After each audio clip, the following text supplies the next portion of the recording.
देखी ले रोजे इहे गौर से, और चौकर चलता केहू और से। रोज करते हैं क्या सब मुझे है पता, आप ही बोलिए क्या ये बात सही है। तुमसा कोई प्यारा कोई मासूम नहीं है, तुम जान हो मेरी तुझे मालूम नहीं है।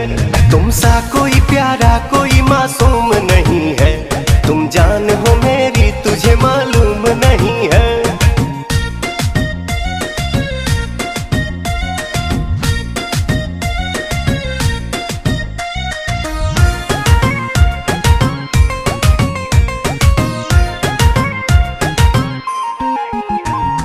डेली राउर आना जाना लागल रहता, दिल पर हाथ धके देखई का कहता।